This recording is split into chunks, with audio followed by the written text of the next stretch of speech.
All right, board, you ready? Everybody, phones?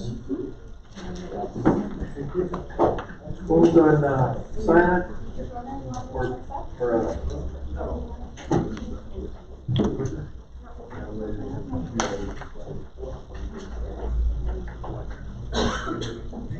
vibrate, yes. My brain isn't working good today. Your brain should vibrate. Yes. All right. Everybody get a copy? Yeah.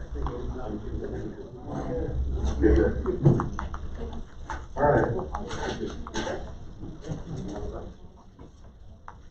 All right. I know we're ready. Administration ready? Everybody ready? Okay. Good evening, everyone. I'm calling this meeting to order. This is a regular meeting of the Board of Trustees of the Guadalupe Independent School District. Today is September 28, 2021. The time is 5:31 p.m. And at this point, who can I call on to do the Pledge of Allegiance for us? Excuse me? Ms. Foley. Because you're going to be presenting on some of our LSD governance issues. Will you lead us, please, in the pledge? I pledge allegiance to the flag of the United States of America and to the republic for which it stands, one nation, under God, indivisible, with liberty and justice for all. Honor the Texas flag. I pledge allegiance to thee, Texas, one state under God, one indivisible. Thank you, Ms. Foley. I apologize to everyone. I am a brand new member of the iPhone. Yes, and I'm still trying to learn how to work this phone and turn it off and on. Good luck. And so I've always, and the only reason I got it is because they didn't have the Androids available. So this is my first venture. My kids tell me, glad you joined. All right. Sonia, next agenda item. Yes, sir. Roll call. Mr. Coronado. Here. Mr. Hernandez. Here. Mrs. Mendoza. Here. Mr. Payan. Here. Mr. Rodriguez. Present. Mrs. Searles. Mr. Searles called in, not be here. And Mrs. Trash. Also called in. Yes, and I received a call from both of them yesterday that they would not be able to attend today or this Thursday's special board meeting. Okay. That takes us to agenda item 1E, vision and mission statements, and Ms. Mendoza and Mr. Rodriguez, would y'all care to read this for us?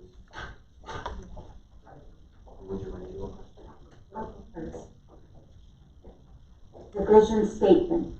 Canofio ISD is a premier district, preparing tomorrow's best today with innovative, future-focused learning opportunities for every student.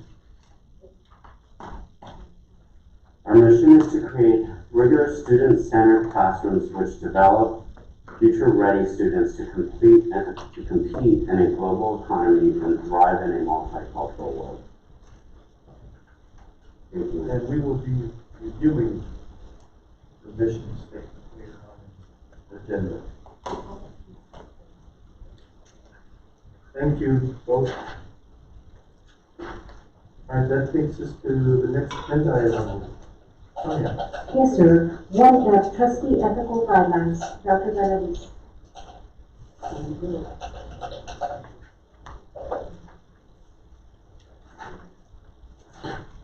Looking at ethical guideline trustworthiness in stewardship. And number 4, 5.4. 5.4. Trustworthiness in stewardship. I will recognize that authority rests only with the whole board assembled in meeting, and will make no personal promise to take private action that may compromise my performance and my responsibility. All right. Anybody? This is the classic vote. I'm running for the board because I don't want to fire the football coach. Or I don't like the cheerleading squad the way it is. We've all heard it, and you'd be surprised how these things do come up around the rest of the state. When we go to these conferences, people give some, the presenters give us some samples of stuff that's happened as the, you'd be surprised at what sometimes some of the things that happen out there. Right, Dr. Galleries? Yes, sir. You're in your store that sure say Walmart. You see individuals that want to talk to you on the side and tell you one side of the truth. Right. And so again, just reiterates that we can't promise people anything because we can't act as one. There's a lot of things in this one, but one, we can't act as an individual. This district is run by the board only as a board, and individual members don't have any single power to do anything. So, anyways, anybody else? Just that, something to add after the board has taken action, that's, and that's when we have to move forward. Yeah, regardless what side you're on, after the board has made that decision, then that's the will of the board. And, everybody should support it. It's difficult sometimes, but that's the way this should work. It needs to work. All right, anybody else? All right, thank you, Dr. Galvis. Sonia, next agenda. Yes, sir. Open forum. Any person wishing to address the board during the period reserved for public comment at a board meeting must sign up to be heard in accordance with district policy CISD local. Each participant will be limited to 3 minutes to make comments to the board, and the board is not permitted to discuss or act upon any issues that are not posted on the agenda for tonight's meeting. Mr. President, I would like to be timekeeper. Yes, sir. Make sure we adhere to that 3 minutes. Yes, sir. Thank you. Sonia, how many people do we have? Sir, we have 3, Okay. and the first speaker we will have is Brianna Barnes. All right. And everybody is aware of our policy regarding the open forum, right? Yes, sir. Okay. All right. Barnes, good evening. Good evening, how are you? Good, good. Okay. All right, we have 3 minutes, and Dr. Galvis is going to be the timekeeper. Yes, sir. Ms. Barnes, is it on? Testing, testing. I might have to stay on my tippy toes again. Okay, can you hear me? Yes, we can. All right. Well, good evening, Board of Trustees. I would like to go on record tonight with an overall question of why. Why did we place a hiring freeze on new teachers in our district? This caused classes to be combined to maximum numbers and teachers to be moved around with basically no notice. Now we have almost classes at capacity. Almost all of our classes are at capacity of 24 students, with the majority of those students 1 to 2 years behind with the enormous COVID camps. How in the world are these teachers expected to get their students caught up with all of their classes at capacity, no help for behavioral issues that are occurring, and no aids to help like originally promised? Why did we do this? What are you going to do to help your teachers not be so overwhelmed and to help those students be successful? This decision was not in the best interest of the students or the teachers. So why was this decision made? It was not, it was all about your pocketbook and funds. If enrollment is down that much, then maybe we need to question, why are parents not wanting to return to our district? Let's get to the heart of the issue so that we can get it resolved. Next, why do you continue to discriminate against your unvaccinated community members and staff? At one of our recent board meetings, it was stated that CISD staff has been at her community since the beginning of school with at least 91% of staff being vaccinated. But somehow, that still wasn't enough for you. You continue to treat us like enemies and discriminate against us. If you're sitting in your seat, wondering how you're discriminating, Please take a look back at the resolution that you passed just last month. It quoted, extend the leave 5 paid days for fully vaccinated employees should they become infected with COVID-19. I should ask, why don't your unvaccinated employees matter? Why should we be docked our personal sick days if sick with COVID, unlike your vaccinated employees, because of our beliefs or doctors' orders to not get the vaccine? We should not have to prove to you an exemption or any other doctor's orders that we're not getting it or why we're getting it. We're not getting it. So we shouldn't be pushed otherwise. This is wrong, and you all should be ashamed of yourselves for not advocating for the 9% of your staff that is not vaccinated. Not one of you even asked about your unvaccinated employees last month when it came up. Not even asked, not even advocated for them. We matter too. When you as a board made that decision, you lost a passionate teacher who never thought that she would do anything other than teaching and advocate for her students. You lost a teacher whose goal was to help produce lifelong learners that would be productive, respectful members of society. You lost a teacher who put her heart and soul into what she did. You lost a teacher who was a team player, and I was always willing to help out anywhere who needed me. You lost a teacher who loved what she did with all of her heart. You lost me because you didn't care. If you don't start considering the needs of your teachers, all teachers, then you will lose many more. When setting goals, you will be told to keep your why in mind. Can I have a few more seconds? Thank you, Ms. Barr. 3 minutes. That's the protocol. And you will give that extra time for people that you like to hear what they're saying. And that's the exact reason why I will be running against you in the school board election next year. Because it's not the same across the board, and it's wrong. Thank you, Ms. Barr. All right, thank you, Ms. Barnes. Next speaker, Sonia. John M. Joyner. Mr. Joyner, welcome. Thank you. How are you guys tonight? Good. How are you guys? All right, Mr. Joyner, you have 3 minutes and you have an official timekeeper today. Thank you. I'd like my remarks to be for the record nicely. I came to ask a question about the funding source for the flyers and the banners and things I'm seeing around town in support of the bond issue. I don't know what pot of money that's coming and who's paying for it, so I kind of like to know the answer to that. And I'd also like to find out who purchases the books for our library. We've got a book in our library that I vehemently object to at our high school.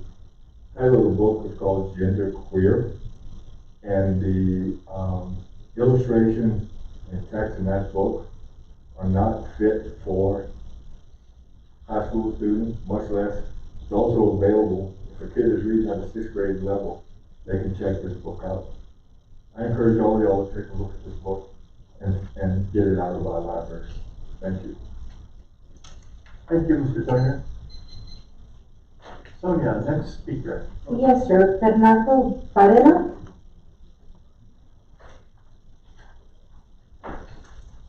Adela, good evening, sir. Hello, good evening. I'm ready when you are, Doctor. I would like to talk about COVID and masks. I want to bring up how masks are hurting early childhood development. Facial expressions are used to communicate emotions with our kids. We need our kids to see each other's faces to enable brain development, bonding, and emotional recognition. Also, I wanted to share some information about masks. This is when parents sent their face masks to be analyzed, and here's a few things that they found. 11 alarming dangerous pathogens: pneumonia, tuberculosis, and food poisoning, just to name a few. Here's also some information about various things to worry about besides COVID. Dying of suicide, which we have a problem with our teenagers. More teenagers have committed suicide than COVID. Food poisoning, we all eat food every day. Sunstroke, we live in the Sun City, so that's pretty important to us. Be careful of that. Also on masks, 2 independent studies were done. A Vietnamese and a Danish study was done before COVID. This study was done for medical workers in the field dealing with aerosols. Cloth masks only block out 4% of aerosols. Medical masks block out 44% aerosols. Take a cloth mask and spray Lysol or Febreze indoors in the air 3 to 6 feet away, and you can decide if cloth or medical mask blocks out aerosols. Also, according to the City of El Paso's own COVID data, 0 kids 12 and under have died of COVID. 13 to 19, there has been 2 deaths of COVID, and that was at the beginning of COVID. I bring these things up because we use CDC guidelines to help decide some policy for students. Recently, CDC has determined that men can have babies. I have no problem with alternative lifestyles, but most of us know that men can't have babies for now. I've looked at independent studies on COVID and masks and encourage others to do the same to make policy for our students. I want to tell a story about my grandmother in fear. My 89-year-old young grandmother, she drives herself to church 7 days a week, and she lets me handle all her financial decisions because of her age. Now, when I tell her positive information about COVID, she refuses to believe me, and there's 0 chance that in my heart that I'd like for my grandmother to pass away of COVID. So some people are just going to live in fear regardless if there's good news, positive news about COVID. Thank you. Thank you. All right. Sonia? Yes, sir. Item 3. I'd like to take a 5-minute break. I just want to, I need to hug Dr. Ray right now. That's okay. Pull the board, are you, board okay with taking a 5-minute break? Good. All right, Sonia, the board will be in recess for 5 minutes. Yes, sir. The time right now is 5:47.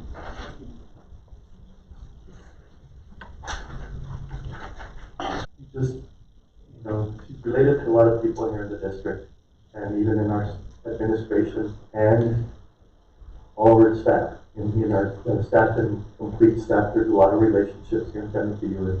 Definitely one of those central figures. And so at this time, I'd like to have a moment of silence in honor of Family Matters.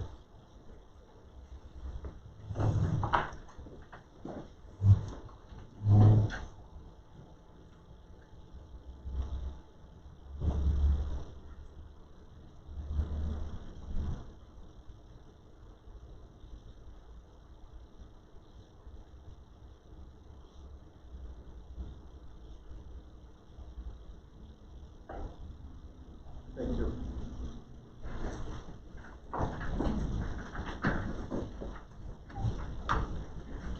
Rest in peace.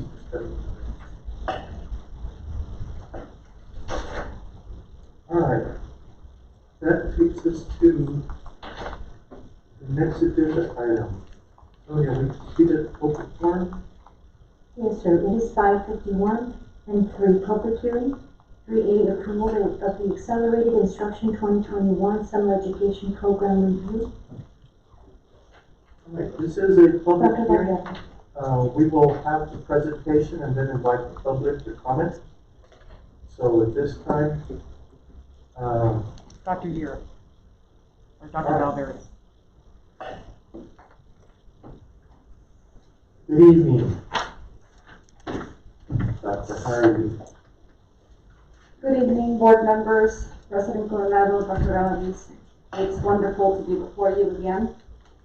Tonight, I come to you to present to you the work that the Canudillo community and the academics team put together during the summer of 2021.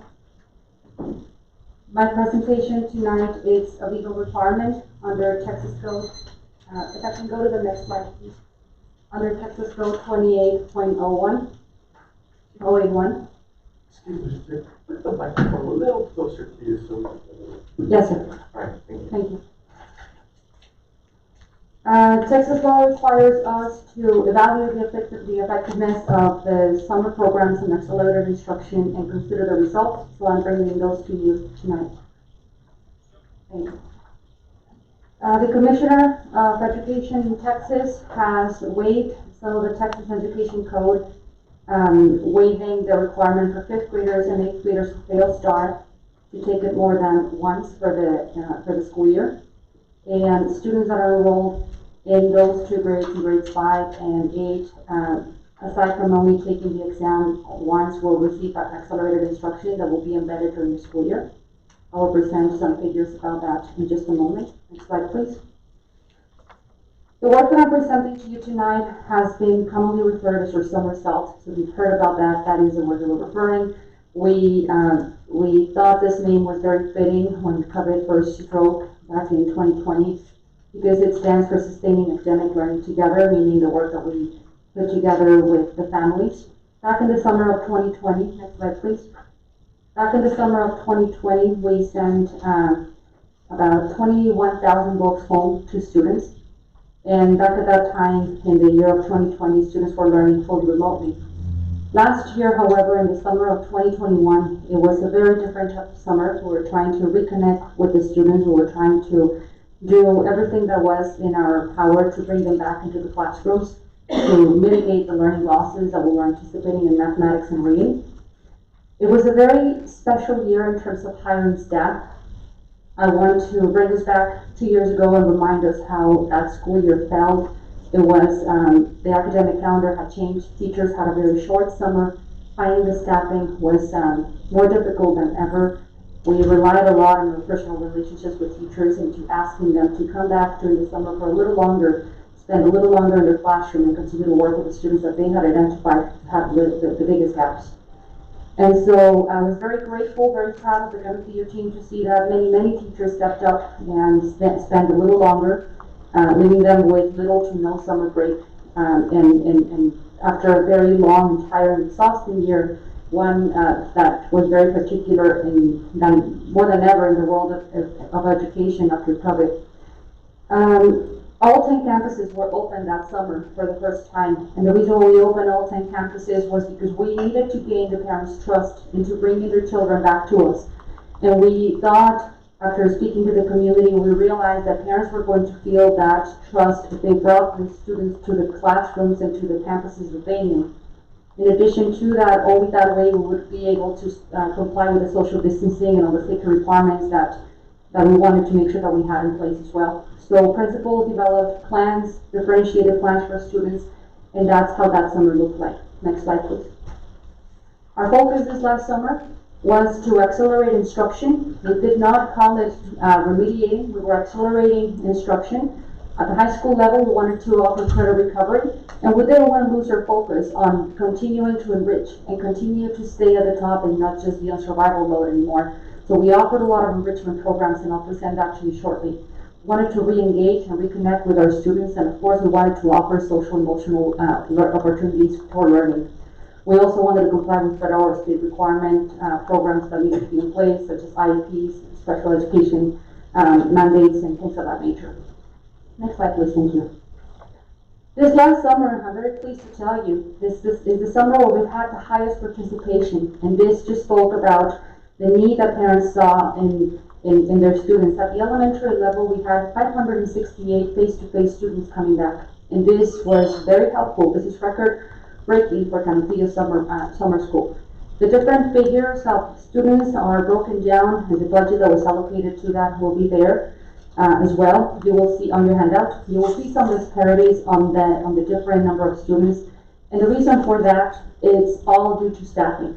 We had to work with the teachers that were willing to come back to work while maintaining social distancing, and that's the reason why we would see that some campuses service the higher number of students and others service the lower number of students, just depending on how many students have been identified and if we have the manpower to be able to provide that small personalized instruction in a safe manner. Next slide, please. At the middle school level, very high numbers as well. Board members, please take a look at the number of students that came to become enriched. 332 students at the middle school received enrichment, and this is the number of students that were not our struggling students. There were students that just needed a little bit more polishing to continue being in the advanced pathway. A total number of 578 students at the middle school in the combination of students who were struggling and students who needed to receive a little bit more of enrichment to continue in their advanced pathways for math and science. Next slide, please. At the high school, record-breaking as well, 1,140 students came to the high school face-to-face to receive instruction, either to recover credit or to receive some sort of college or career readiness, ACT, TSI, Eagle Legacy, which is a camp where they come to the high school and serve them as a bridge program. CTE programs, Netches offered a program that they typically offer as well, and that was a total of over 1,000 students at the high school. Next slide, please. In addition to all of that, the role at Central Office became very different this one summer. Instead of offering the typical summer school that we've offered year after year, we supported what was happening at the campuses. All the academic divisions supported everything that was happening in terms of planning, designing centers, designing stations for the students to work on. And in addition to that, we also held other district programs, including special education, the Opportunity Academy that Dr. Reyes puts together, the migrant program, the Estrellita, very popular program of ours, the newcomer program, and then a science camp that CNI puts together. The picture that you see there are two boys making one of the science projects from last year. That was a total of 236 students. The next slide, please. When I presented to you in July, I presented to you, I think it was very memorable because we were standing at the top of 5th, 8th, and Algebra 1 within the state and within the state and some of them in the region. But what I did not present to you back then was the EOC assessment data and how our numbers looked in terms of EOC and the course assessments before the summer intervention and after the fall. We're going to identify students early in the school year, and we're going to embed that accelerated instruction from early on. We are working hard. We've already identified who those students are. I'm very proud to tell you that the Texas Education Agency selected Canopillo last month as a spotlight. They were showing our work on this new legislation to many other districts across the state, and to showing them how we were identifying the students and different systems that we were putting in place so that we could monitor throughout the school year how those students were doing and how we would monitor the efficacy of the instructional materials, of the tutors, of everything, of the officer funding that we're allocating to mitigate those learning losses. And it was a very honorable experience to have the state have many other great districts for this to be bringing only good things for our students, because we're not waiting until they fail. We already know who our strugglers are and we're acting on it early now. That's all for me, board members. Do you have any questions? Board, any questions? I believe the commissioner, not the commissioner, one of the sits on public ed, or something, was talking about HB 4545 and the impact that it has as regards to the cost, and there's going to be some adjustments made allowing classrooms to, I guess, combine other stuff. So it's still evolving, and from my understanding, they don't want it on a special session because the governor might add other stuff to it, so they might have to wait for the next legislative session. But I do believe in how we have to address some of these students and finding ways that, of course, this is an unfunded mandate, that finding ways that we're doing it internally and monitoring it is something that's. Thank you, Mr. Rodriguez. I can agree more with you. I think that HB 4545 is definitely acting on one of the weaknesses that I think that we have. Our summer school intervening late doesn't make sense. If I'm not getting something in February, why do you wait until July to act on it? If we know that now. So I think it's just at a very common basic sense. It makes sense that if I know my students, that we know who they are from them when they walk into the classroom since August, why not recognize them? Why not address them early?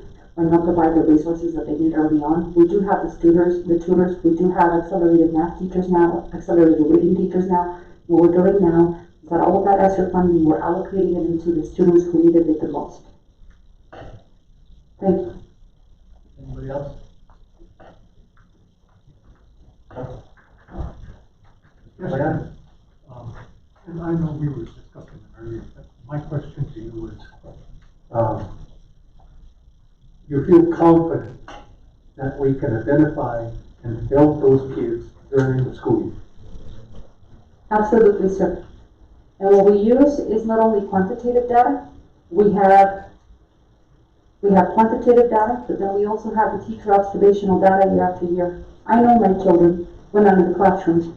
I know who they are. I know who hides in the back. Yes, our classrooms have 24 students, but when I spend my entire school year with 25 students, 8 hours a day, I know them. And then in addition to that, I have quantitative metrics. We have a plethora of data that when you triangulate all these different data points and you see that students struggling in reading and they're struggling in math and they struggle in centers, they have to talk math, they struggle in standardized assessments, it's a very safe bet to say that you need help. So I'm going to offer that help early and not wait until the state corroborates that, as a matter of fact, I was right. Yes, sir. I applaud your efforts, really, I'm serious. Our kids need attention as soon as they need it, and not wait till the end of the year and then bring them back during the summer. Our teachers are excited, sir. Our instructional coaches, we're very blessed that we have one instructional coach at every campus. I think they're playing a crucial role in the execution of HB 4545. Coaching our teachers is the best form of professional development that we can offer to them, and we have fantastic instructional coaches. Hiring teachers for ESSER has been a little bit challenging because there's a teacher shortage, but we're able to find very good leads at every campus, and that is only going to help us. Thank you, sir. Thank you. All right, any other board member? This is a great, good idea. Obviously, though, I have some concerns about the logistics of how we do that and at what point in time, and obviously there's a differentiation amongst students as how behind they are or not. How are we handling that? Are these kids being out, when, after school? But I just don't see how it's difficult to do.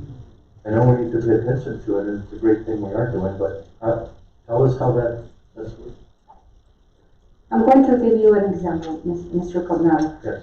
I don't know if you recall back in July when we spoke about personalized instruction. I'll give you an example. I walked my classroom just yesterday. Students are, I'm going to paint you a picture of what I saw. Students are working in stations. One of those stations is a small group station with teachers. So in order to provide a sustainable way of personalizing instruction all year long, because that's something that's a challenge, but through the use of this new blended learning concept that we are working hard towards continue growing into, through that use of that, which is something that we have very similar in reading, through guided reading and other practices that are happening. So I'll paint you the math example. Students are working on centers as they move around. When they work with a teacher, we are able to a small conference with them, and I'm able to tell them, Mr. Coronado, I see that you are struggling on these and these and that. I've developed these 3 stations for you, and I see your progress. I'm not talking about a math quantitative number. I'm not talking about telling Mr. Coronado that he has a 70 on that. I'm talking about authentic feedback that I'm able to provide to that child and tell him, I see that you can do fractions with no problem, but I see that on this station, when it comes to applying them, you have a hard time. So that's the core of true personalized instruction.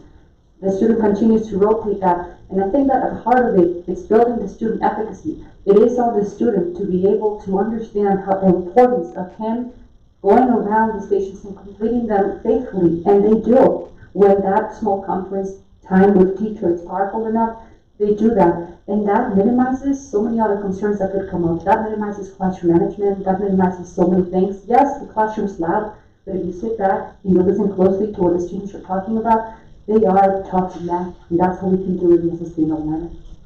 And I can see how that we have our blended math, program that would assist us in doing that. But does that necessarily carry across the board in other areas? Like I said, Mr. Coronado, I think that this is an example that I'm bringing to you. Right. I know that we have very similar practices with the science of writing and with guided reading. Science, another topic, it's by nature collaborative. So the math example that I'm telling you, it's an example of how we sustain this momentum and how we are actually able to provide small, personalized instruction and not try to do what we have done for ages in education. I have a classroom where I have very high performers. I have a classroom where I have very low performers and some that are in the middle. So what a teacher needs to do is just kind of stay within the middle. Personalized instruction allows me to be where you need me to be. And that has been what has shown us the numbers that I'm able to move those that are already ahead, further ahead. Hence the numbers on the advanced academics that are growing, and they are growing across the board, not just in math. Good. And the next question for is, I know that what we are doing is thanks to all our staff, our administration, and teachers, that we actually, because of the way we have been handling our instruction lends us to be able to do this a little bit, especially in the math area, right? Yes, sir. Now that we've got the blended math program. But what are the shortcomings that this kind of requirement of the state is causing us? In other words, is it taking additional time? Are we needing extra funds for more assistance in the classrooms? Marty, I see you coming up to the table. Yeah, I wanted to, because I think it also goes to Mr. Rodriguez. So remember we presented the big ESSER 3 and told you about all the things we were going to do because we knew kids were going to have academic gaps. Yes, sir? Oh, we knew students were going to have academic gaps. So we were preparing for that, and then boom, House Bill 4545 comes in July.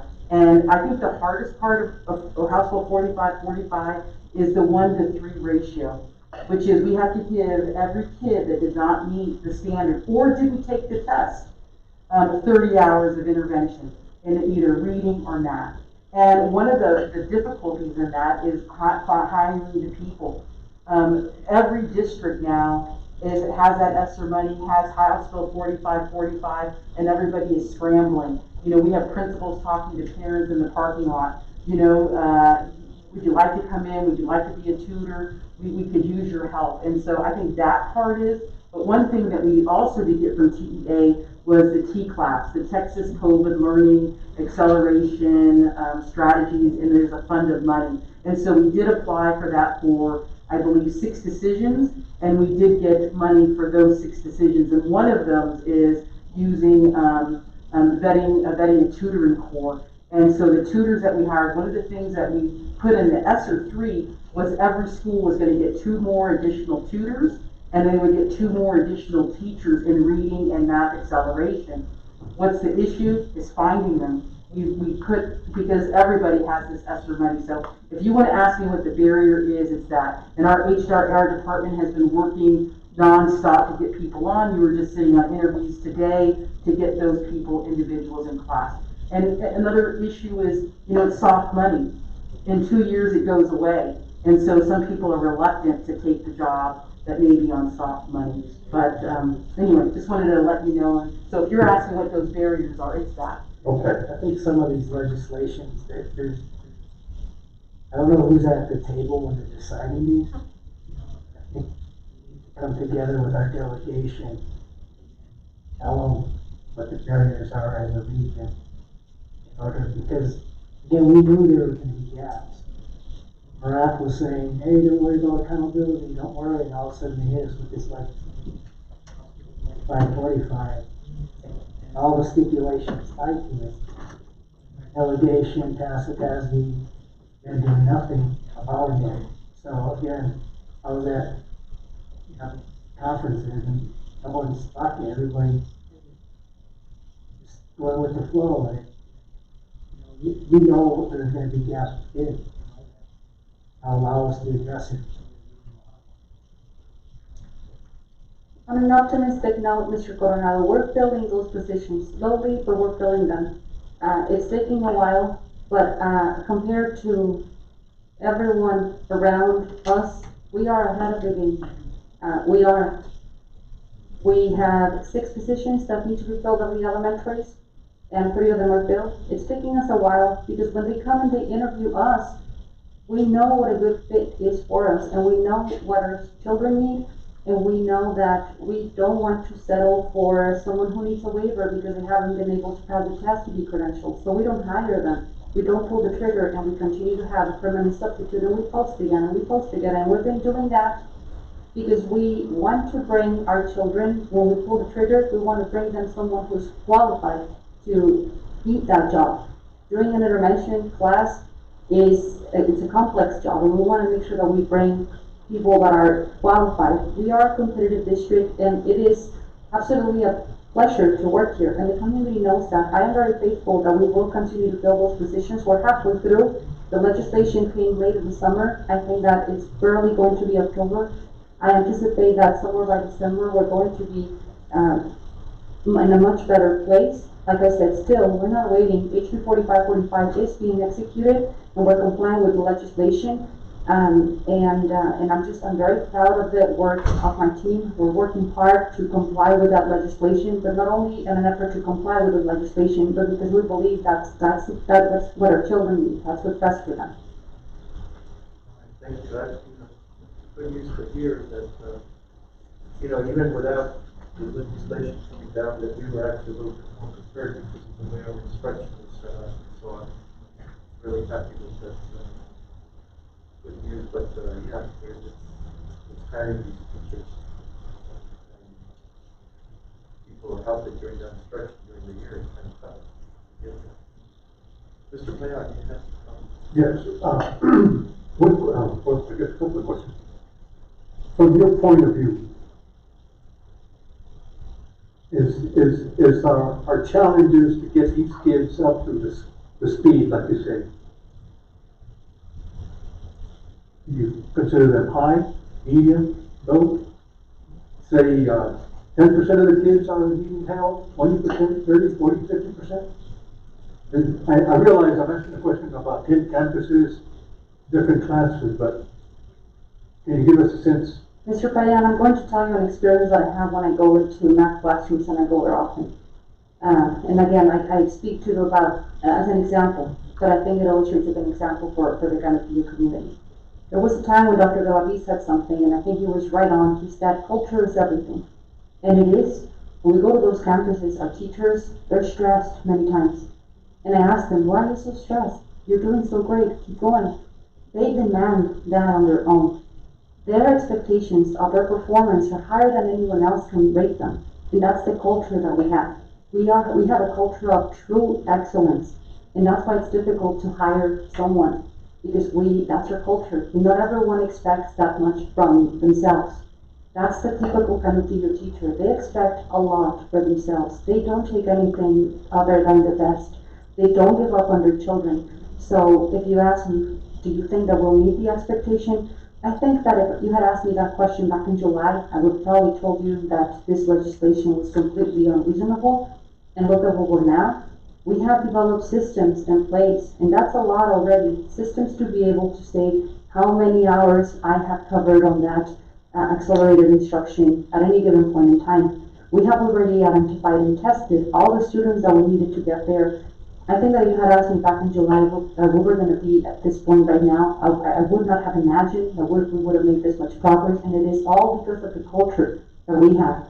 We developed different things to be able to pass the knowledge of the requirements of physical legislation to different schools. And once they knew what they needed to do, boom, they went on it. That's the kind of culture. It's a culture of excellence. I think that we're going to be in a very good place. I shared earlier with you how the numbers were, just reiterating you how well we did during the COVID year. I can just imagine how our numbers are going to come back when we actually have the children in our hands. Our teachers, when I speak to them, they almost don't want to acknowledge that there was this year that was COVID. Their expectation is for their students to be ready, and almost as if COVID hadn't happened. That's it. That's the amount of pressure that they put upon themselves. They do. Oftentimes, what I do with them is that I tell them, you need to go home and rest. It's 6 p.m. And that's the kind of culture. I think that we're going to be in a very good place because we have hard-working people on board. And Mr. Payan, I will be giving you some more numbers in the Lone Star governance next when you ask the specific question of how many kids are we talking about, so that way you have an idea. Thank you. All right. Thank you, Mr. Mayon. Anybody else?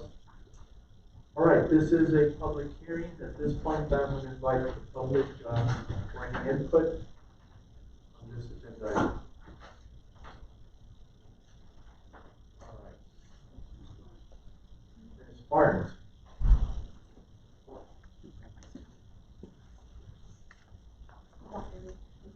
So I have a quick question about, I know you said that we're looking at hiring, of course, the best people for these positions, certified teachers. All of that sounds wonderful, but one thing that stuck out is that right now we have subs in those positions. Am I correct about that? In some cases, In some of them, yes. Okay, so at what point is the goalpost going to move where some of our expectations change to seek those waivers for people who have the hours, things of that sort, but not the certification in place, so that we can get somebody who at least has some sort of experience, knowledge, instead of just a sub sitting there. So what I've talked to Ms. Carrasco in HR, and one of the things we talked about was we're gonna finish the last set of interviews that we have for the reading and math acceleration teachers. Now then, we're going to reopen it and call them, open a new job title, which we call Reading and Math Acceleration Fellows, meaning that they do not have to hold a Texas teacher license. They will be on a different pay level, not as teachers, of course, not making that, but we also want to make sure that they're not coming in with unusual degrees, right? We need them to be in a liberal arts or math or in science to have that bachelor's degree, or an education degree, maybe someone who just hasn't passed. So yes, we are making those adjustments. Okay. And then my second question is, do you know offhand, especially with the aides, because we're still short on aides, right? Hiring of aides in positions? I believe that we hired all the pre-K aides, and I believe the pre-K aides have been hired. We're short on the kindergarten aides, and I don't know where we are. That would be Ms. Carrillo, or I don't know if Ms. Carrasco is here, but that's our next one. But our first one was pre-K, and then our second round is as many as we could get for kindergarten. Okay, the reason I ask is I know that, of course, all the districts in the area are having the same issue because we're all hiring for the same thing. So I know EPIC went back and they decided to pay their aides more for those positions to try to get more people to apply. Is that something that we're considering? It depends, and I hate to give that answer. Oh, okay. One of the things that we allotted with the ESSER money was to pay the $2,000 stipend, right? So we did that. We paid for reading academies out of that as well. We're hoping to provide another stipend to teachers in December. So yeah, I would love to say we could hire more, but we're going to have to reassess after this first round of hiring to see, is it possible then to raise that rate? It's not that we don't want to, but remember, this is soft money and it only lasts for 2 years. And so if we have cost savings because the positions haven't been hired, then we would consider that. But at this point, we're sticking with the pay schedule that we have. Perfect, that's all. Thank you. Thank you. All right, anybody else, public comment at this time on this agenda I just wanted to add one comment. item? Mr. Rodriguez. And I could probably discuss it in the other agenda item, but one of the things that we're, TASB is coming out with is a toolkit to talk about diversity, equity, and inclusion. This pretty much addresses some of the equity issues that we need to address throughout the year. So, it's, you know how you have your traditional equity with the Greek kids, there's a new equity. Yes, where the fence is removed. Yeah, well, that's one, that there's one with bicycles and different types of bicycles, and it gives a better picture. So once that toolkit comes out, I'll make sure to send it over to Dr. Kelly so you can share it with staff. That would be excellent, thank you. I think the board took the first step by getting laptops for every student. That was the first step, I think, in equity that this board did. Anybody else? All right, I think that that covers this agenda item. Thank you, Thank you, board. administration. That's a good work. Very good work. Sonia? Yes, sir. Item 4, Board of Trustee business for a discussion regarding math, reading, and CCMR, Lone Star Government Schools. Before we take up this agenda item, Ward, you all be agreeable to doing the consent agenda item at this time? Yeah. Everybody okay? Everybody, do they need to approve the accelerated funding? I don't know if that was action. I don't think it was action. All right. So with the board's consent, we are now on item 5, Sonia. Yes, sir. Consent agenda. Administration recommends approval as presented. All right, I will, first, before anybody has any particular issues that were not resolved through contact with administration prior to the board meeting, and want the agenda item full, So at this time, if not, I will entertain a motion I so to moved. approve the consent agenda. I'll second. All right, we have a motion and a second to approve the consent agenda item as is posted. Sonia, please call the board. Yes, sir. Mr. Coronado? Yes? Mr. Hernandez? Yes. Mrs. Mendoza? Yes. Mr. Gayan? Yes. Mr. Rodriguez? Yes. Motion passes. All right, now we go back to agenda item 4. Sonia, thank you. Yes, sir. 4A, discussion regarding math, reading, and CCMR Lone Star governance goals. Fine. Hello, board. Can you believe it's been this many years? We started the Lone Star governance journey in 2018. I remember spending a few days with you from like 8 to 5, and so we're already here this many years later. I'd like to give you an update. As you remember, if you remember, last time Dr. Kearney and her team was here, letting you know about how we entered the school year. And so with the next slide, here is the curriculum and instruction team, and let me tell you, you have just wonderful department that is just doing stellar work, so much that we've been spotlighted many times by TEA. The next one, you know the words of A.J. Craybill, student outcomes don't change until adult behaviors change, starting with me. And that's something that you have all taken when you talk about Lone Star governance. What do I need to do as a board member to make those changes for students? The next slide. We talk about some of the behaviors of school board members that improve student outcomes. Your synergy and teamwork, and some of the things you set for us with Dr. Galavise's the vision and goals, and with those we set our student outcome goals. You create the core values of the district that helps us identify as a district the non-negotiables, one of those being equity.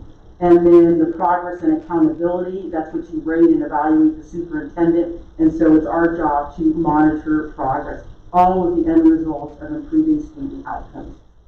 It's now time, board, for us to consider revisiting the Lone Star governance goals. Right now I have goal progress measure 1, and it says the percentage of K-12 students reading on grade level will increase by 8% in the year 2022, and the things we were going to judge. Here's where we were in 2019. This is master's level. Oh, no, sorry, I take it back. This is reading on grade level.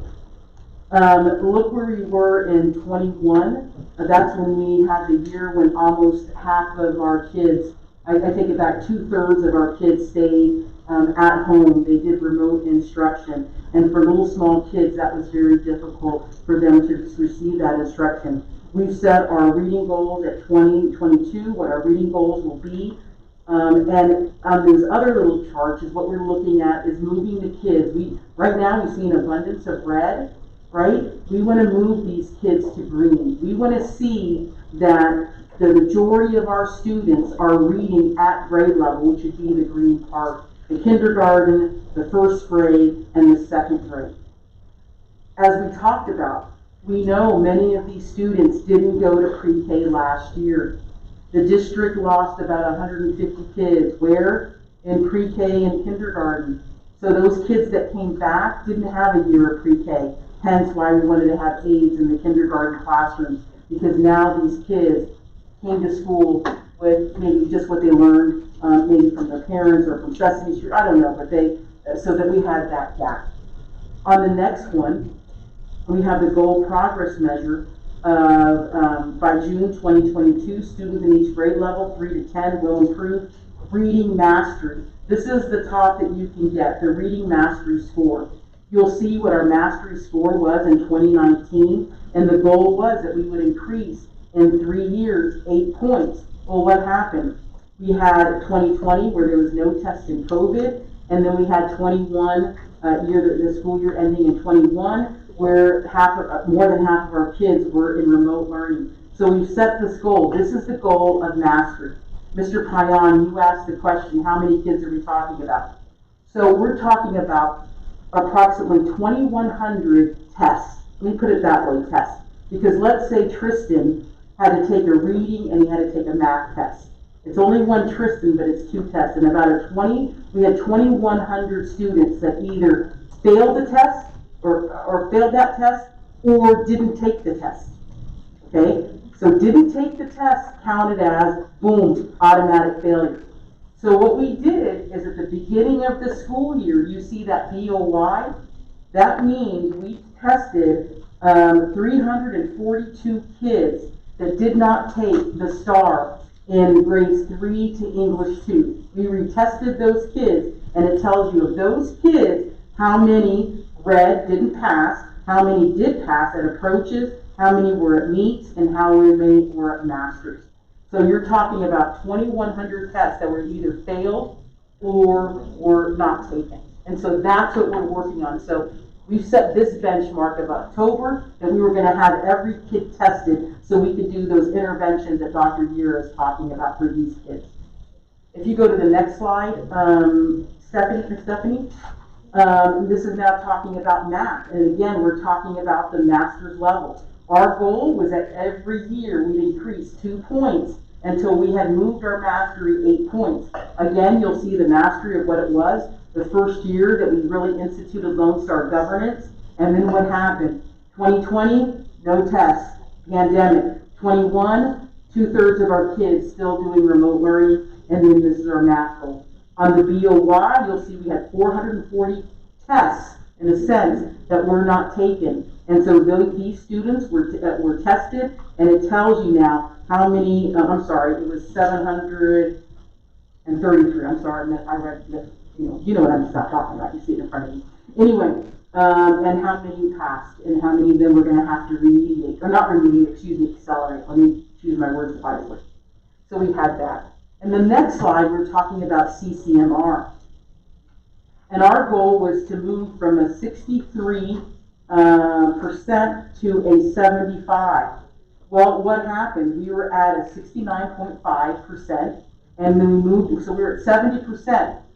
Boom, what happened? The pandemic. And so now we're at 58%, and we know we had a meeting today to talk about what is going to be our plan. Where did we see the loss of CCMR points? We saw it in the loss of kids coming and getting the certification, because many kids did not come in for their test. The test for the certification. This is the kids from the year before. Remember that. SAT scores, right? Kids were doing the SAT preps at home and our college prep courses. And so we've already talked about it. Even though we're meeting the state average and we're exceeding that, we know our goal was 75%. And that's where we want to get back to. So what am I asking the board, or what am I saying to the board is there are many challenges ahead of the pandemic. I remain also optimistic that we're going to meet those challenges and that we can provide you at December where we are, right? Because, hey, we want to get that A again. We want to, because we owe it to our kids. But I want to make sure that I feel confident. And what are we going to need? We're also going to need the board to ask themselves, is Lone Star governance something that you want to continue? I know we've had some board members that have not gone to the training, but if it is, then let's do it and let's set those goals, because it's time for us now to get something, knowing that 2 years we've been in a pandemic, what are real goals that we can meet? And I'd like to recommend a board workshop to review and to revise the LSQ targets at your convenience, that we could do that. Thank you, members of the board. If you have any questions. All right, thank you. Any questions? Just a comment. I think when we have the workshop, we go into better discussion, but I do see some positives with LSG, but I do see some negatives, and I think a balanced approach is usually the type of approach I like to take. But I think LSG allowed us to really focus on student outcomes and forget all the other markers that we have been doing over the years. Saying, you know what, we're gonna, where the superintendent set those expectations, and we've seen tremendous amount of success, so we want to continue that. One thing that I do want to recommend, maybe we could have it at the same workshop, but I don't know what the process is, but the topic we've been having within my peers across the state is we need to look at a policy diet. How do we really look at our policies and be able to make sure that those are focused on student outcomes, and how do we get rid of the other stuff where that goes into more of an administrative way. So whatever that that is, if y'all could do the research, do we have to look at people who do policy diets, the CASB, the other organizations? I don't think CASB just looks at, you know, the recommendations that come out from legal and they review any of our local, but who's the leader in really having us move our district, continuing to focus on student outcomes, and ways that we could really make the district leaner to focus. I want to point out to my colleague here, Dr. Rico, and one of the things that we realized is that some of the E-regs that are with, and local policy are out of date, and that's one of the things that we want to attempt to tackle. It's been unfortunate that the time has not been there with COVID, but that is a project that we want, is to sit with counselors, to sit with the people involved, and bring them to you to say, hey, we need to update this policy, this local policy, of what we need to do. And so anyway, I agree. I think that would be a wonderful idea, and if we can get that done through a workshop, that would be great. I wouldn't want us looking at the policy because, I mean, that's going to take, we need to find out if there's a consultant out there or just any of the other organizations do it, which one does it best. If y'all could do that research, but I'm that way. I don't know what the rest of the board, I think we've had this discussion. But over the years, I'm sure Patsy knows of the blue book and how many policies have just been added on locally, which we're not following, or, you know, are completely outdated. So we need to really look at that, so that way we could focus on that and have staff focus on what needs to be focused on. And well, I think Dr. Rico and I are definitely interested in tackling the E. And so that would be our first step. And then, of course, you know, they have to go to 3 reads through the board, but that would be something that we could put on our project to do. Thank you, sir. Actually, back in June when we did the LSD, I emailed Ms. Paloma, Monica, and she told us that student policy details, that they can go ahead and facilitate that if that's something you're interested in. Now I just put the email up and she said that you would need to adopt and revise the student action goals, which is what you just said right now. The goal progress measures, superintendent constraint progress measures, and then develop a theory of action, all of which they can help us with if that's something we're interested in. Paloma just actually, I don't know if y'all know, but she's now with TA or something, right? Right, and I think she's leading in the Department of Lone Star Governance, so that's one of her areas. So it's something that we need to see if she's able to do that under those capabilities, or she might recommend her for now.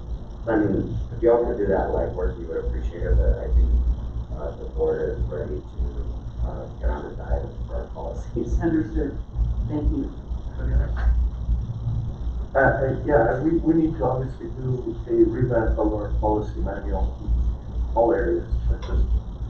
I think to that extent, because maybe we can tackle some of the issues related to the goals of LSD, or whether we're going to do LSD or something different, something similar to it. But I think we might want to do is have an audit of our policy manual and have an expert, like Mr. Rodriguez said, give us options of where we think that stuff that either not being followed is just not appropriate, outdated, whatever, and it's just stacking up there and not doing anything.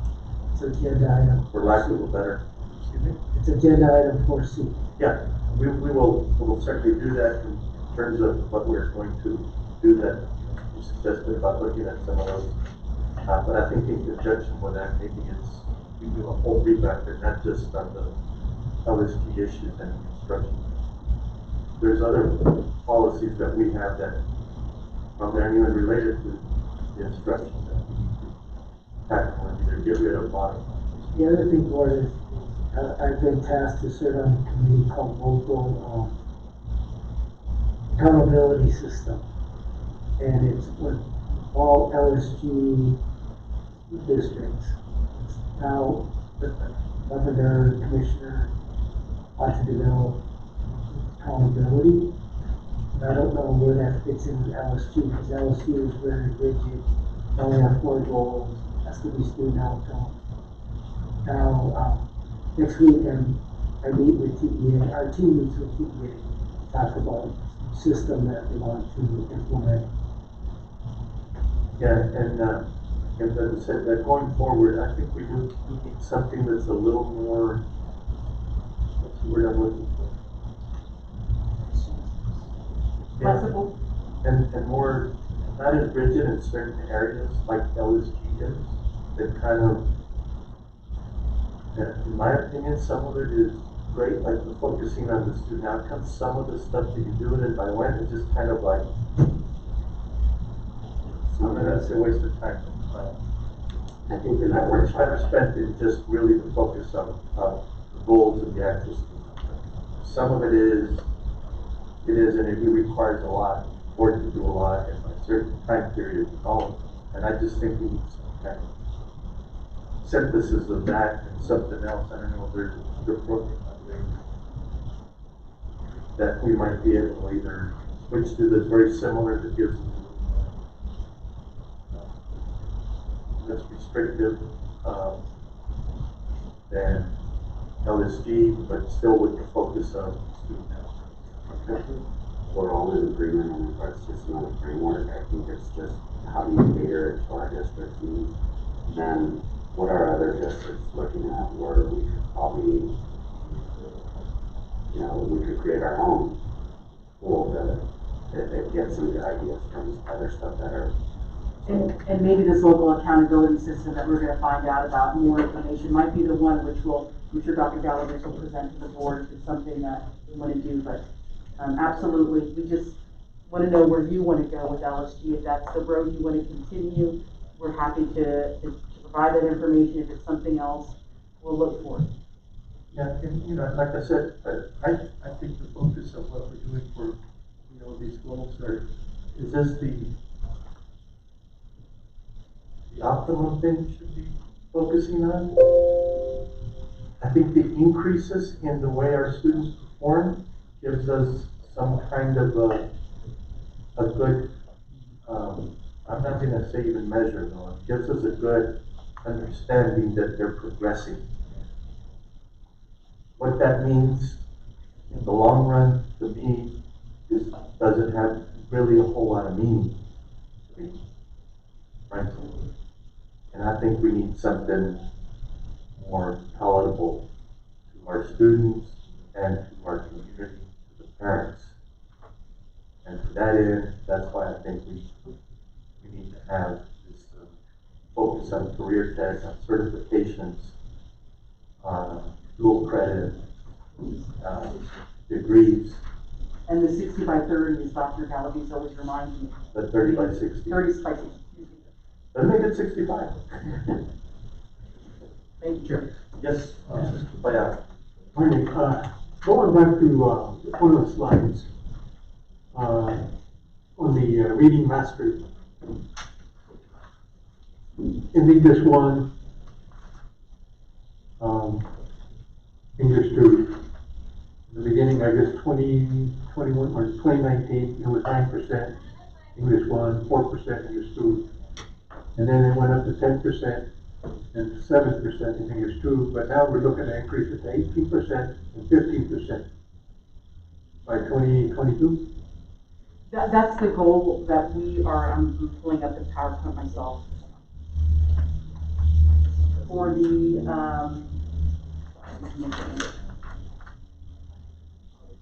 yes, from the 15%. Yeah. So we were, I'm gonna be honest, we were very sad that we didn't test in 2020. We felt that we were on par to make the third A and that we were doing very well. And then of course we had the low thing in 2021. And so, we want to set those expectations, and these expectations are based on what the teachers say. I don't want you to think that we just pull this from a hat. This is, and with our curriculum coordinators, just like Dr. Vera is the person for math, we have someone that's working with English 2 to say, this is where we think we can be based on what the teachers say, and after they've talked to those kids or we assess those children. Is that what we're using, the Reading Academy, to make those improvements on? So the reading academies are done, was done in the early elementary. So if you were a K-2. Right now, what we're doing is a new reading program called Renaissance. And that's how we set, it's kind of like a different, you talked about blended learning, and Dr. Yura talked about using the math. And for high school, we're using something called Renaissance and Reading Plus, which is a blended approach that kids are getting additional help in addition to their classroom. So we'll get a sense of where we're at in December on these? We'll know in December. So right now we have, at the end, this October intersession is all the BOY testing. In December is when they'll test again, like the MOY testing, middle of the year. And in January, we'll be able to tell you. And the goal is the progress. That's what we're going to be rated on. Not so much how many passed, but did that kid show a year's growth at the end of the year, right? Because that's the thing, we don't want to be test oriented. We want to know that every kid went forward. The worst thing you can have is a high achieving kid 1 year and the next year still scores the same, right? That's almost a kid scoring well in spite of us, right? We want to see that kid have growth for the kid that's low and for the kids that's high as well. That kid needs to show some growth as well. So, but we'll be able to tell you in January, and then we'll be able to tell you when Star Ready happens, which is kind of the mock test. And then we'll be doing day-by-day plans, and we're going to spiral in the things that Tristan needs this, Armando needs that, Mr. Kion needs this. And so, yeah, it's a lot of work. I'm not going to say that it's easy. I'm optimistic, but it's going to be hard to get that A again. I'm going to be quite frank. But you know what? We're determined to help every kid that we can, right? And we're proud to be in Kenneteer. Right. Thank you. Anybody else? All right. Thank you, Marty. Appreciate that. Great. All right. That takes care of that. So again, let's go. Yes, sir. Item B, discussion and possible action regarding Canantillo ISD mission and vision statements. Okay. That's the one. I'll second. All right. We have a motion and a second to approve the mission and vision statement for the Canantillo Independent School District. Does somebody want to read it? Yeah.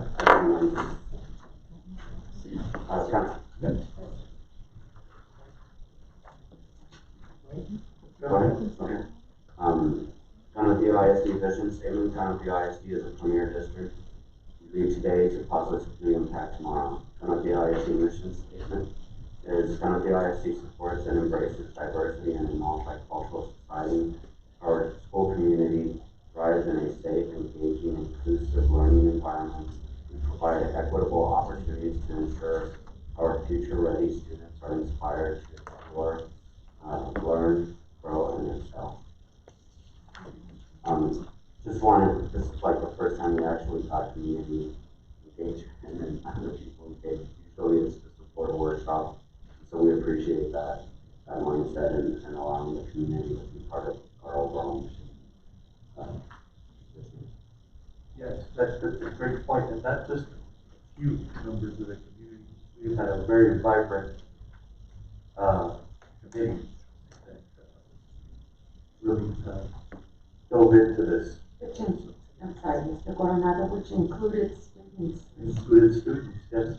Included students, a good cross-section of the community.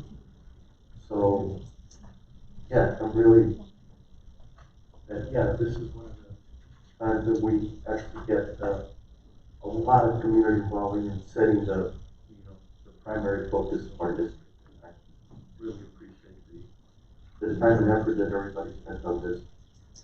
And, I underlined some of those words in the mission statement. Safe, engaging, inclusive, equitable. Very appropriate now for our time after this COVID issue. anyways, we do have a motion before the board. Any further comments from the board? Hearing none, Sonia, please call the board. Yes, sir. Mr. Coronado? Yes? Mr. Hernandez? Yes. Mrs. Mendoza? Yes. Mr. Payan? Yes. Mr. Rodriguez? Yes. Motion passes.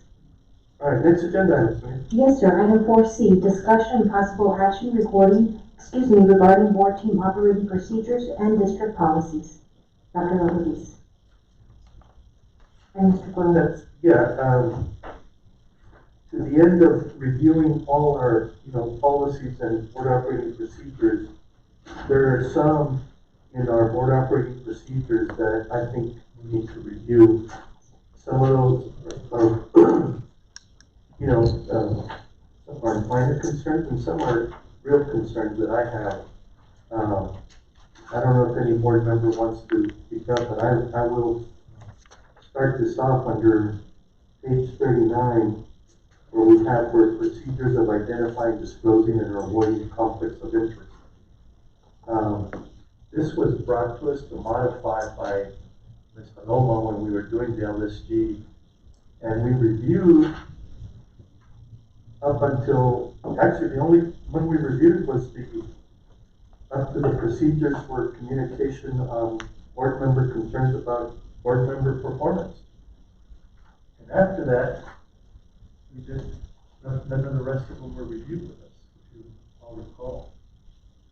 And so from there on, which is, we're talking about the conflict, that's the very next page is the conflict of interest procedures. With item number 1B, and actually even 1A, and I asked legal counsel to tell us about what the legalities are with respect to the issues of conflicts of interest, and including both by affinity, which is by marriage, and consanguinity, which is by blood. And Steve, would you be able to determine what the legal requirements are for the procedures on conflict of interest? Do you want me to go over there? Sure.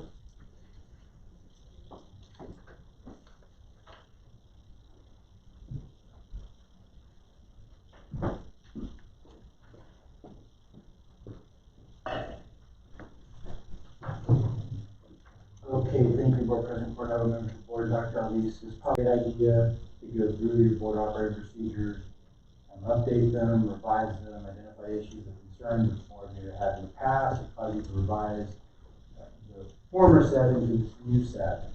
The conflict of interest procedures do not track state law. The government code sets the nepotism policies and rules that apply to school boards and other local government entities. With respect to conflicts related to blood, consanguinity, it's limited to the third degree. With respect to conflicts, nepotism issues related to marriage, which is affinity, it's limited to the second degree. This entire section, for some reason, uses the fourth degree. It's actually kind of hard to find that.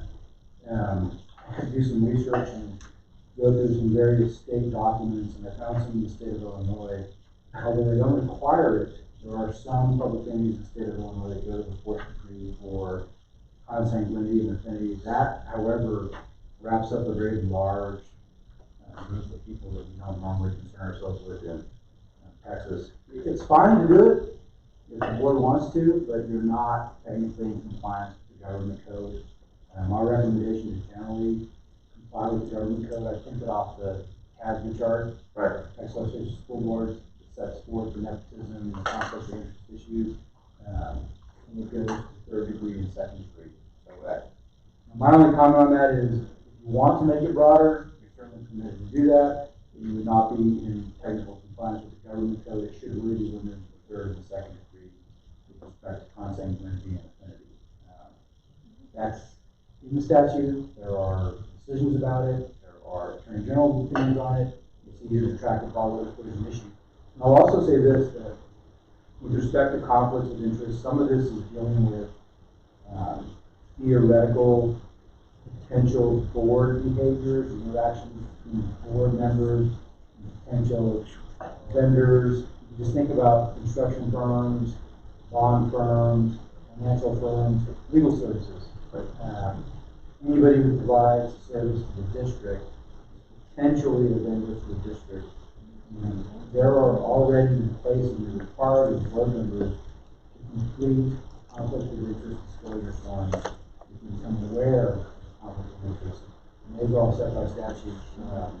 So I think it's a good effort, but I don't know exactly what their motivation was to make it to the fourth degree for both content and management. Right, and those were not reviewed with the full board. It was only reviewed up until, I guess, it was the board member conduct, right? Well, performance, right? So we have the actual wording to. Well, I need a copy of this. I don't have a copy of this in Word, but sure, we could Or what would be the- revise it. It would just be a matter of redlining.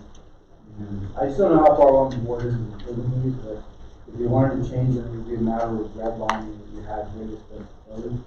I've already drafted it, and then comparison, it's easy to do. So you can see the potential change and then bring it back to the board for approval. I don't know that there's any rush to get this approved. But I would recommend that you at least consider looking at the changes.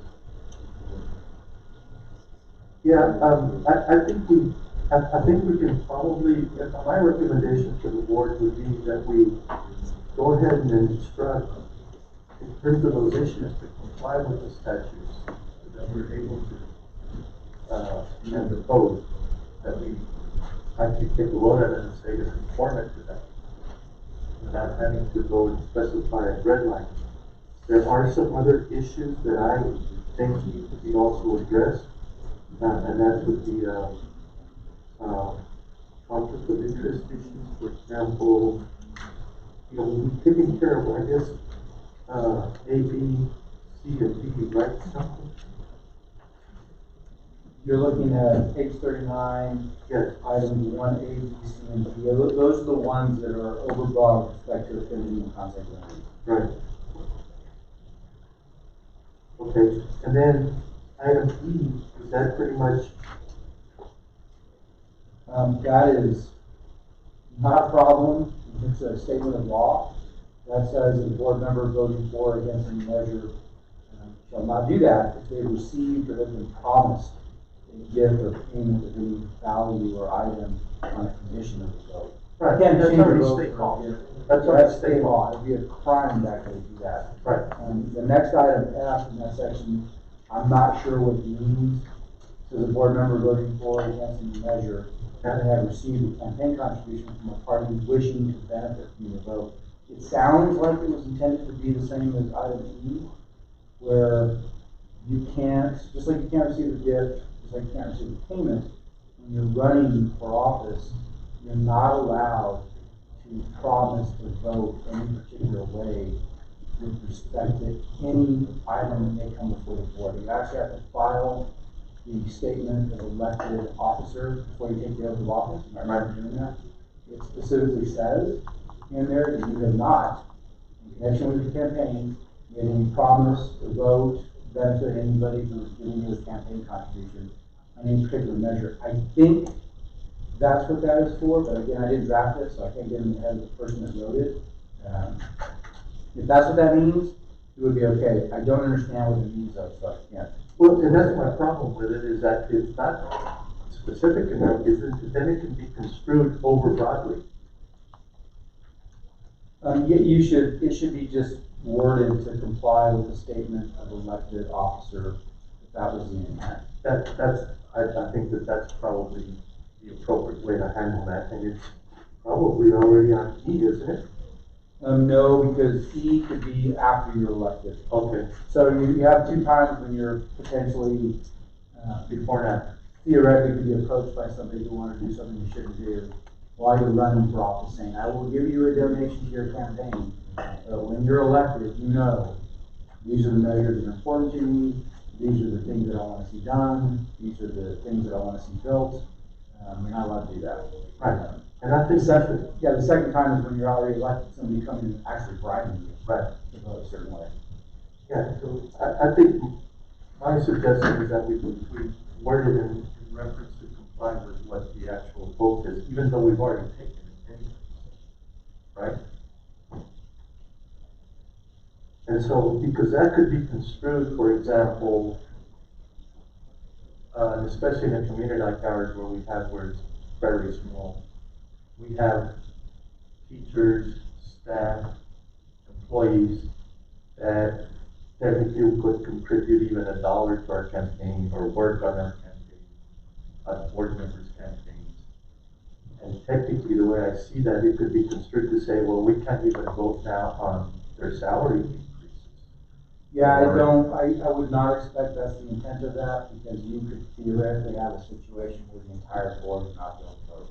Exactly, and so that's why I don't like the way that's worded. Yeah, It could be construed in a manner that, you know, the majority of the board have to disqualify itself. If you had a teachers association, for example, that contributed to campaigns, and I think they all did, and there's a big running. And if the teachers association contributes to campaigns, then the board would be disqualified from voting on pay scales. Right. I don't think that's the intent of that, though. I think it's the intent to make sure that it qualifies. That's why I would like to just even to strike that. I mean, that just doesn't make, to me, it doesn't make, not appropriate. We already have that in the law. Right? It's up to you. The issue that I see, we've seen it, is where they don't even, campaign finance report, and so, I guess, I mean, you could go and become, expand it, but I think just going by the law, what's being recommended, and clean that up, that would be the motion, so that way we could get that part out of the way and then on to the next one. And that would also be my suggestion, because when we look at the next item, the disclosing of conflicts, it even goes into something that's a little vague, where it says proceed, or on whose behalf, but who's going to say that, is it the public, just us? Who? You get what I'm saying? Number 2, where was it?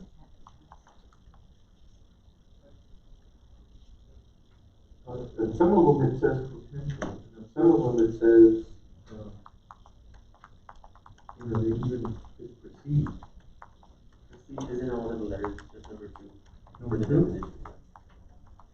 Yeah, I mean, I just think this was written a little overbroad, maybe good intentions, but just, leaving itself open to many problems.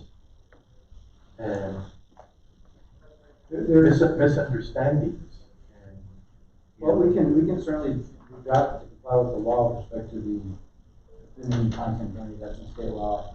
And then item 1F on that page would be to track the statement of elected official, that's easy. The only other item that, when we received this to review it, that we were concerned about was the posting of potential conflicts on an agenda. Yeah. That's an impossibility. Well, it's possible for the board officers, the board president, potentially the vice president, is you're assisting with the preparation of the agenda, but every other board member doesn't see the agenda until it's posted. So it's impossible for a person to say, I might have a conflict with IBM. Right. When you can't get it on the agenda because you don't know it's an issue on the agenda until the agenda is posted. So I don't know why that's there. I don't either. If that comes up, I will say this: if an agenda is posted and I'm a board member and I do work with IBM and I'm paid by IBM and IBM is a vendor selling machines to the district, I have an obligation as a board member to say, okay, I work for IBM, I get paid by IBM, I didn't fill out my conflict of interest questionnaire and disclosure form, I filed it with the school district in this government, and then when it comes up on the agenda, I abstain. I'm not allowed to participate, lobby, or affect it at all. But I don't know that until the time that the agenda is posted and I see that vendor may be considered. That's one thing that isn't a possibility for some people. So,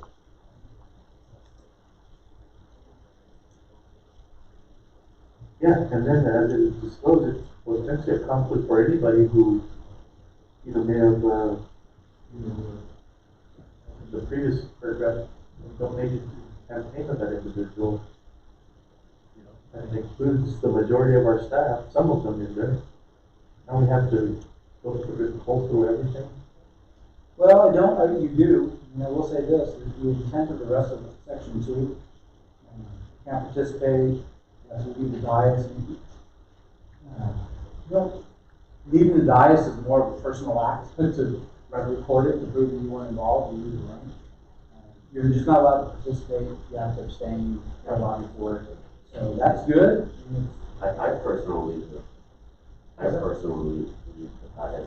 Yeah, if you leave the room, it's very clear that you didn't participate in the vote, you're not in the room. And that I would consider. So, I think, section D is fine, section E is fine, it's saying, hey, we're gonna disclose this, discuss it, report it all. The only item that is problematic is 2B, because it's not possible for you to know that. Right. I think we should just get rid of that and let the board member do it at the time of the, board. My recommendation would be, have legal,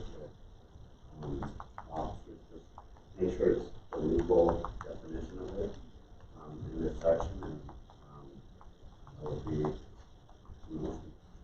Well, you can't, okay, so because we're drafting the board operating procedures, we need to clear about what we're doing. So I understand so far what you want to do on item 1A through G is make sure that complies with state law. Yes. Revise 1F to comply with the statement of elected official. And then for section 2, just delete 2B. Those are the changes, and you know what the rest of the language says. Right. And disclosing conflicts, Steve, is it when a conflict or the appearance of a conflict exists? Is that stable?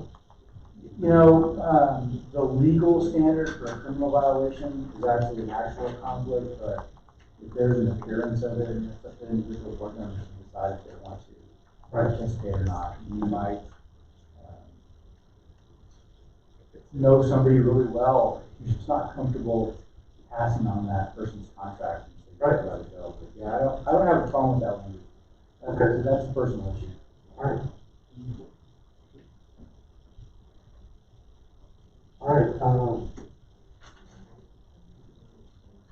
I think I have an idea.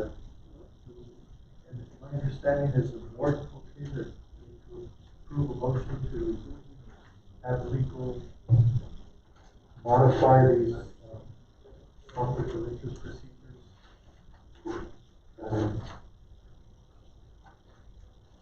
So this is all clear. State law, as we've indicated on item 1. It's 1A, B, C, and D will be revised to comply with state law. 1F will be revised to comply with the statement of elected official. Right. And then item 2, section 2B will be deleted. Right. what about A?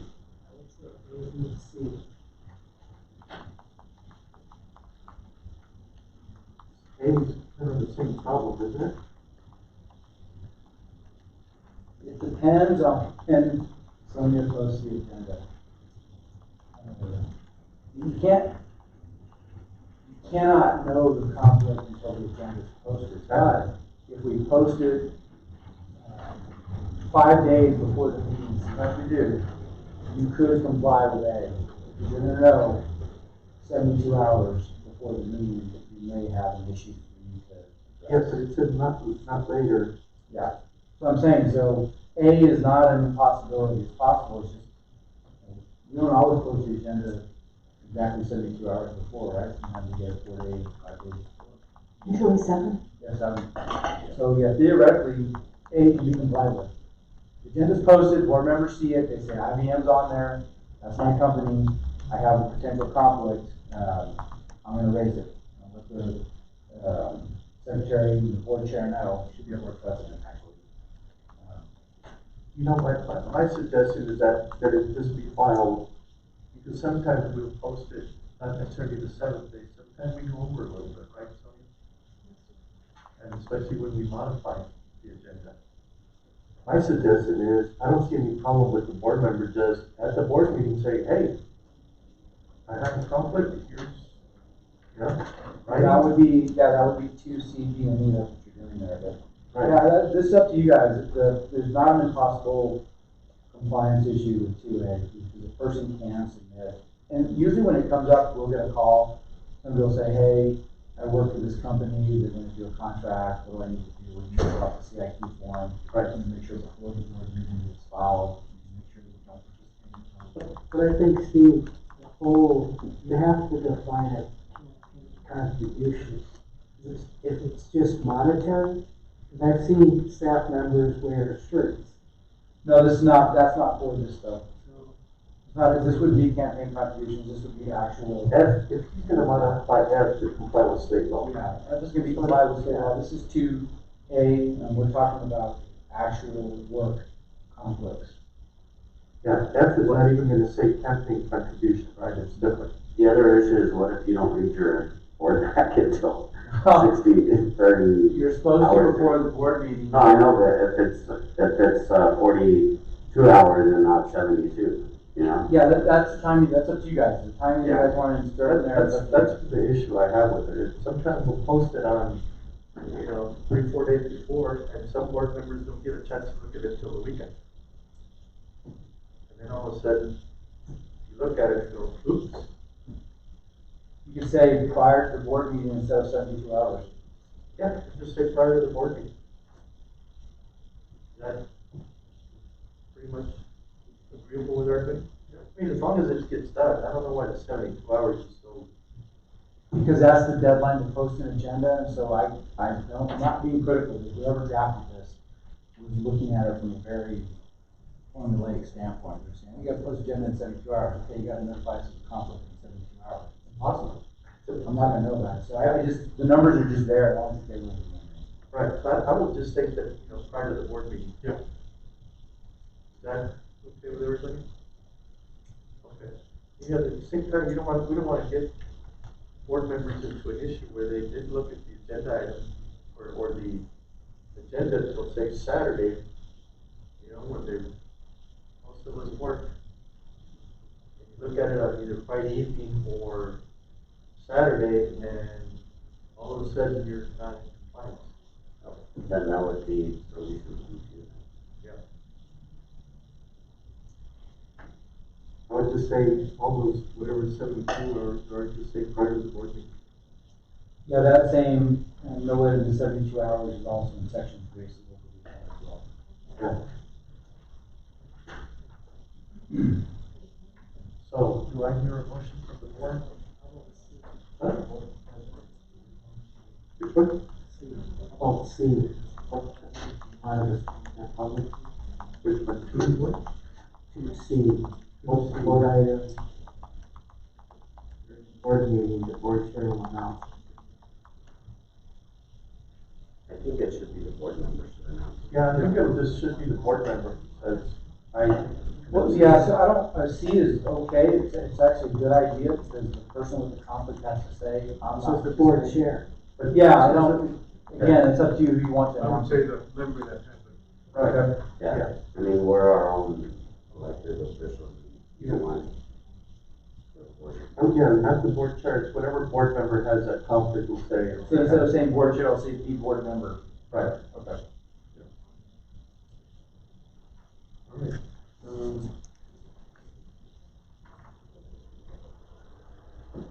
Anybody else? I'll entertain a motion that it's time. Alright. You have a motion and a second to modify the board operating procedures as discussed in,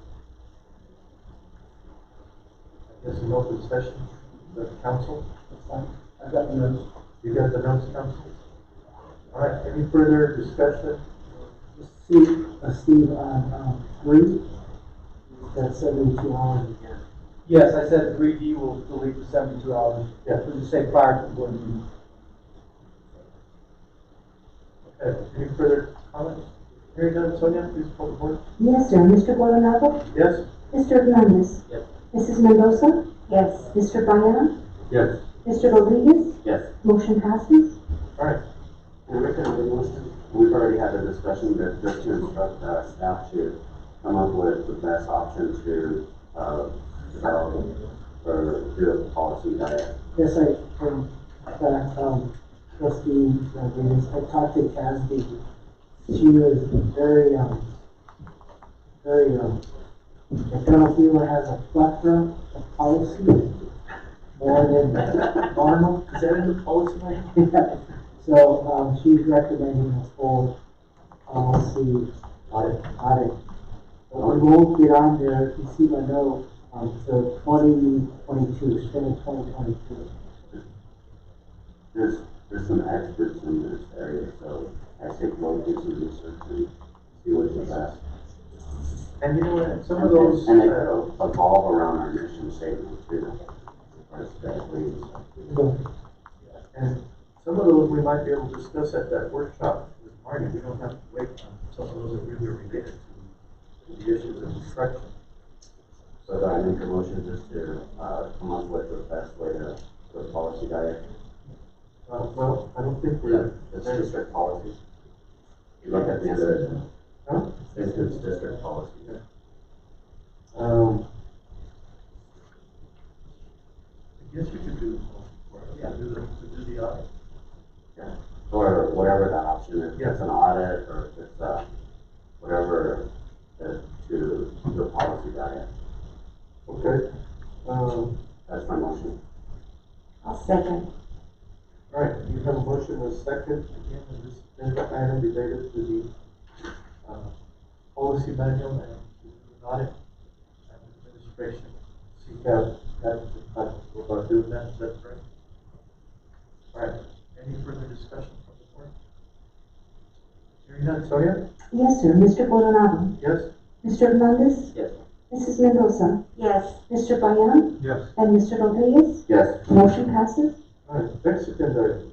Yes, sir. Discussion and possible action regarding reappointment of El Paso Central Appraisal District Board of Directors. All right. Mr. Coronado? Yes, Mr. Payan has informed us that he is unable to do the Central Appraisal District or file the nominations that we made back a couple meetings back. And so it is now within the board to consider the nominating or appointing of our choice for that position, which belongs to us, Anthony and The town of Anthony and Anthony Heights. yeah, the town of Anthony, Anthony IC, and Vincent. Are you volunteering? Or are we volunteering? I wish I had time to do it because I think we need, and not just at the local level, but at the state level, because I keep hearing things from community members that, in the past, the Central Appraisal District would, just willy-willy put out valuations of properties without any regard, and would go frequently, sometimes above 10% of the valuation of the property in any 1 year until they got, people got kind of upset, changed the law, that they can't go above 10%. Well, guess what? This year, the average percentage they went to was 9-point-something% across the board. Wow. That to me just seems, wrong. I get it, that yeah, properties do go up, but there's gotta be a better way to do it. And that takes a lot of time, but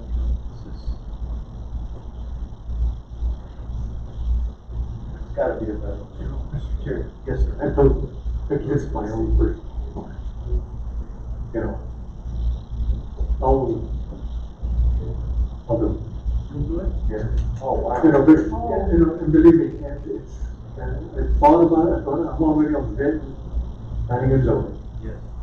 Got my own personal business, you know, and but I'll do my best, that's all I can do. Well, let me tell you, I know a little bit about that, process. And, I know, and believe me, and I appreciate, it's hard not to get turned on to that machine, Mr. Paya. you know, because it's like somebody else who died that's in charge. It's like, You know, it's like being in Congress or whatever, even probably more, so.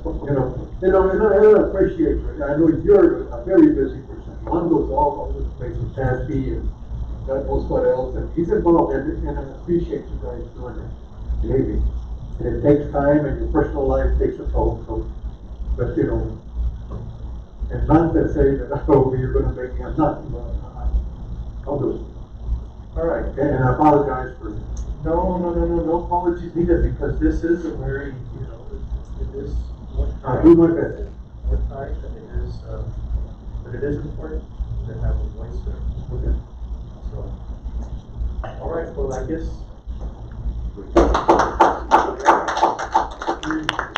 Mr. Payan. Thank you very, very much. Yes. From all of us. Appreciate it. You will receive a lot of training, but you're the right person, because you can be open-minded without them telling you, well, this is, it's gotta be. No. I know you won't, but, anyways, thank you, Mr. Payan, for that. It's got the agenda item, we don't need to reappoint. Thank you, sir. All right, next agenda item. We did, Dr. Davies, we did, prepare a letter, right, to seek the other's endorsement. I mean, not to, but not, I mean, just make sure we can help them out, whatever. Yes, we did, pass it at the other board meeting. Okay. Yep. And we'll do that later this week. So, okay, Sonia? Yes, sir. Item 4E, overview of board conferences for June and September. 4E1, overview of the 2021 SLI conference in San Antonio, Texas. Can we, combine them all together? Read them all, Sonia, that way. Yeah, that way we could just. Yes, sir. Let me read them all. 4E2, overview of the 2021 MASPA annual conference in San Antonio. 4E3, overview of the 2021 CUBE conference in Atlanta. 4E4, overview of the 2021 CASA-CASB Texas Ed conference in Dallas. Thank you. All right. Who wants to start? I can start, I guess, on mine, which would be the SLI and, MASBA. You know, SLI this year was limited in the number of classes. It did have some good nuts and bolts kind of stuff like they always do. I really want to focus on some of the classes that we went to at the MASBA conference. One of those, obviously Dr. Rico and I attended that. That was the telemedicine, which was health. My name, I keep Good side health. good side health. That I think really, you know, maybe we should have been focusing on this sometime earlier. It's basically providing a very small space for this enterprise to come in and provide our nurses with, for example, a kit that allows them to do certain things and provide certain services. And also be able to have access, students and staff actually have access to a doctor online and be able to use either their insurance or they're on Medicaid or Medicare, or a very minimal cost to those who don't qualify, and even in some other cases, I think they're coming to say no cost. And what struck me as beneficial to us, you know, not just to the students, because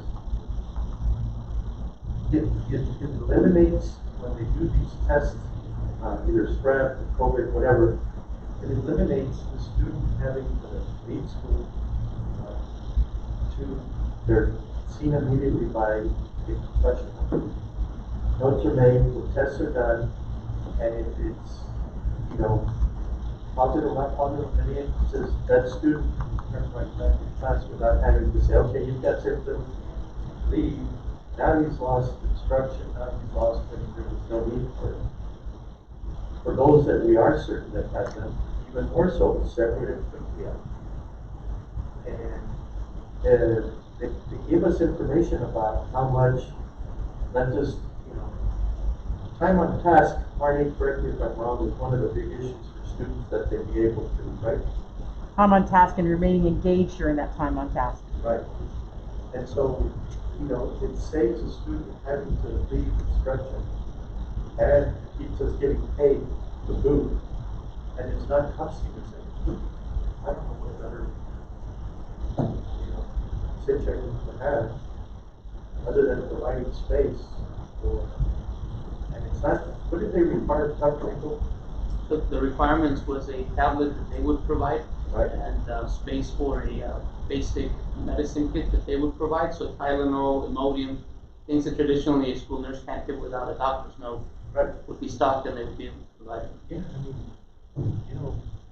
immediate response to our kids and our staff, and save time, 6 days, time off of the student from school. I mean, that was a request with this. There was one other thing that this company also does, that you were there, Dr. Rico provided this session, is that they are, part of what that company does, I think, right, is they're able to provide instruction to our police officers for the psychological, right, in dealing with particularly student settings like us, to train them on that. And I'm going very appropriate for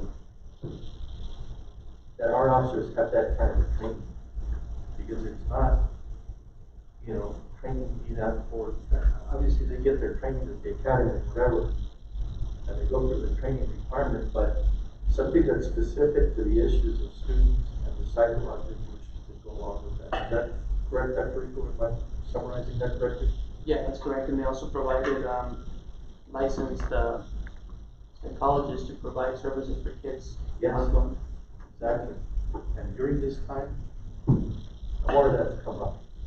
So I think, administration really seriously needs to look at doing that, and needs to come before the board.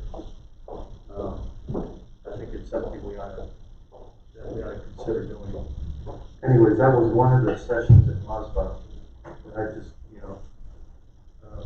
I don't know why we hadn't come across it in the other conferences before, but I'm glad we went. The other one that, I'm not going to go through all the sessions I went to, but the other one that I went through was the one on doing Mexican American studies and African American studies and Asian studies and things like that. There's already established curriculums, and there's as a matter of fact, Dr. Galaviz, there is a free training that will happen in October. What would be on this? I think it was this track that went with me on this to this particular session. And there's a free training from us, and I will give you that information. And it's going to be this coming month for anybody that's interested in, as far as teachers, staff, administration, I don't know about Marty's department if they want to get on board. I know you guys are really pressed for time, but I think that would be something that would be good to at least attend, and it's virtual, so you don't even have to go and spend money on it. And it's probably, I think it's only like 4 hours. So I thought that was something that would be very beneficial to do.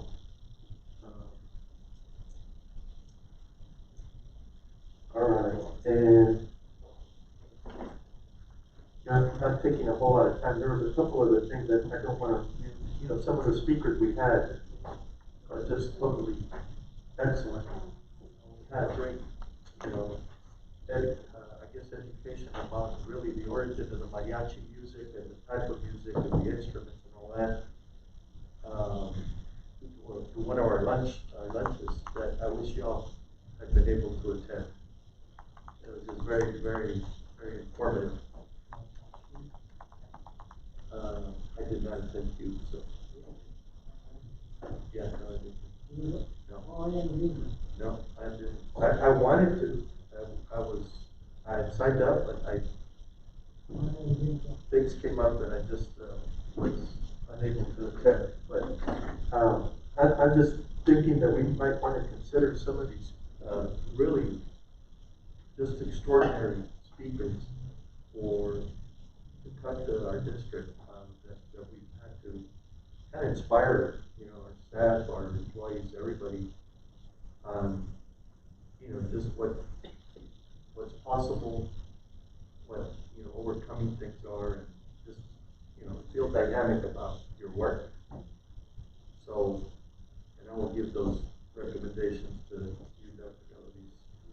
Anyways, I don't want to take up a lot of time, but I'll let somebody else go. I think it's just me, right? Well, that's all right. So, yeah, Dr. Kraut and you.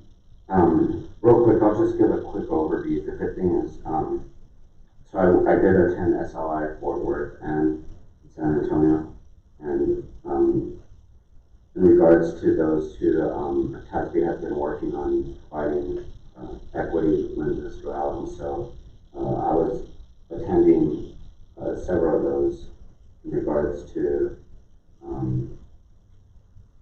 the response to Texas public school leaders to widen gaps and the exacerbated inequity. That was interesting. And I actually participated in that panel in Fort Worth because I needed to fill in for someone. In regards to the original documents of Austin ISD, if you look at it, there's several school districts. I actually travel a lot of West Texas where they had to separate brown and black students, and so I was talking about the history of it and how it's played a role where we're currently at. So I think it's important for us to have those conversations. If we don't talk about the history of what happened in the past, and we're more than likely to repeat it. So those were the SLIs. Then in regards to MOSBA conference, like always, it feels like family and being able to address some of the inequities, but a lot of the guest speakers that were there, Sergio went over some of them, so I won't go into detail, but one of the sessions that I did attend was being able to have you know, people that look like us from a positive perspective in our history books. And me going through K through 12, we really didn't have many of those in our textbooks. So how do we provide that history to our kids? Going to Q, Q is sort of like the NSB of Oslo in regards to filming the family and being able to look at whether it's inequities or solutions on how to address some of those inequities. And then most recently, which we just got back, was the CISD conference, and there it was at the SBAM luncheon where Gary Van Dever was the one that was talking about that. Just going back to it, and at the end of the delegate assembly, I wasn't able to attend because it was my niece's birthday coming back home. I was actually nominated by the nominations committee as second vice president for CISD, and that was approved. So overall, a lot of these conferences add value. That's where we've been able to see a lot of kudos to Dr. Rico presenting on Field Connect and what we were able to do for our community and for our kids.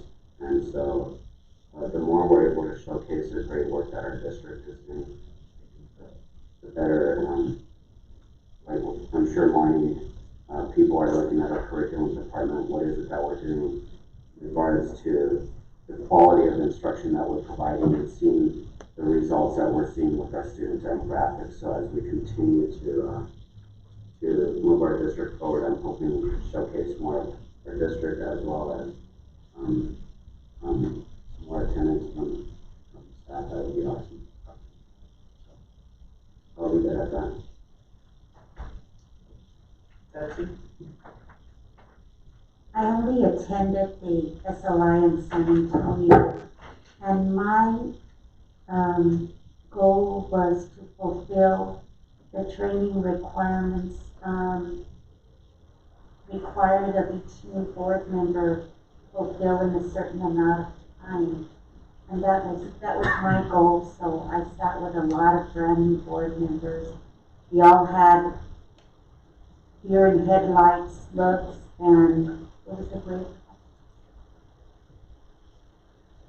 Yeah, SLI for those of you, a lot of the basic instruction for brand new board members. You get a lot of the nuts and bolts and stuff you have to do, and so it's a good conference. And it does have some, good workshops too for, for people that, I recommend that to someone in the board about learning about how to become an officer or a board president. It gets you a little more into what that requires and what, to look out for, how to handle things. So I recommend that to the rest of the board.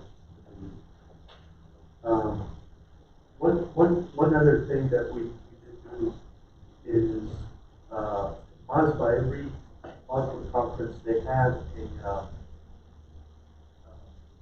a tour of whatever city that we go to where the conference is held. We do a tour of best practices of school districts or schools in that area that are doing something exceptional, unique, or whatever.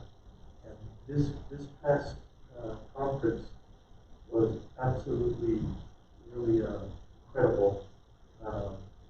Judson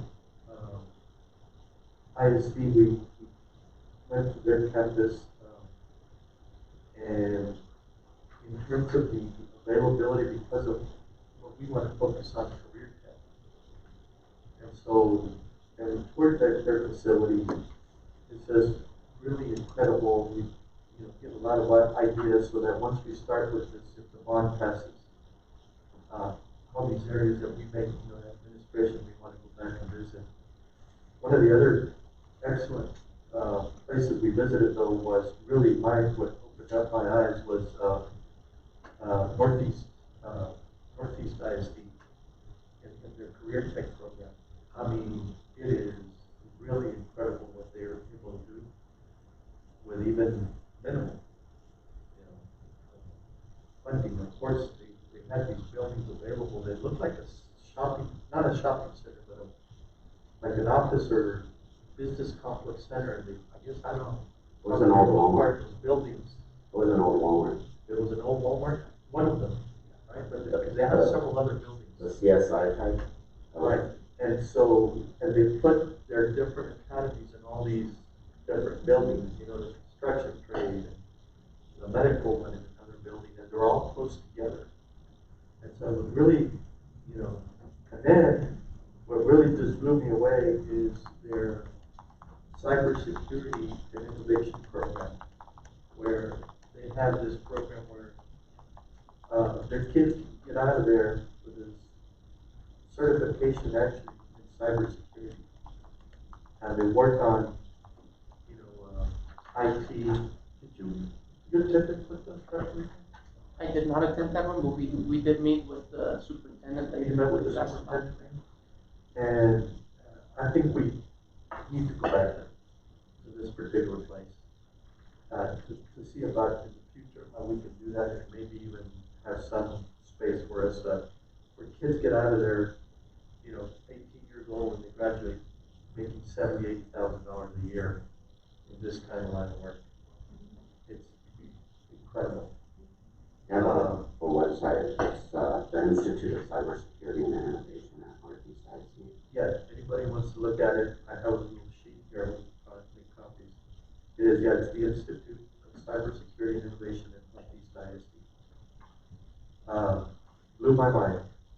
and the facility that they have there, the kids are able to work on not just the part of cybersecurity, but in, different computer networks programming.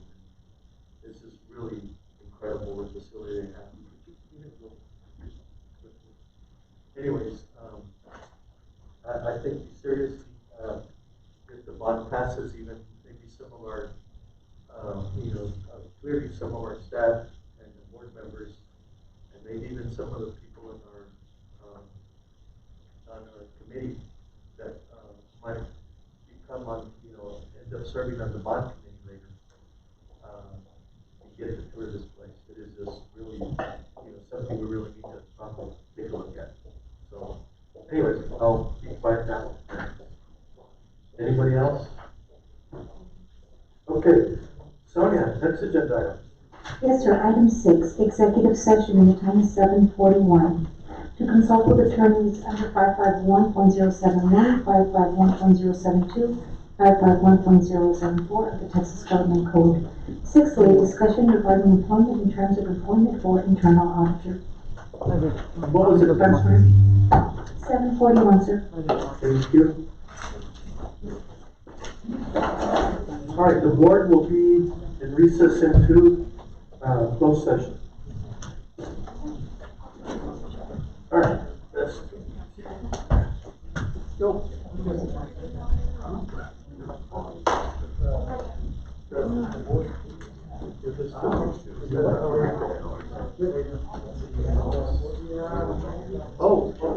So, yeah, it's,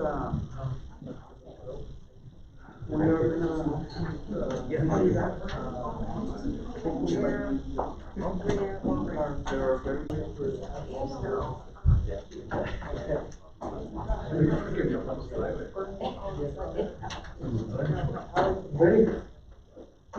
Ready, Sonia? Yes, sir. Okay, the time was 8:46 when the board completed its closed session. So, Sonia, if you'll bring us back into open session. Yes, sir. The time is 8:48.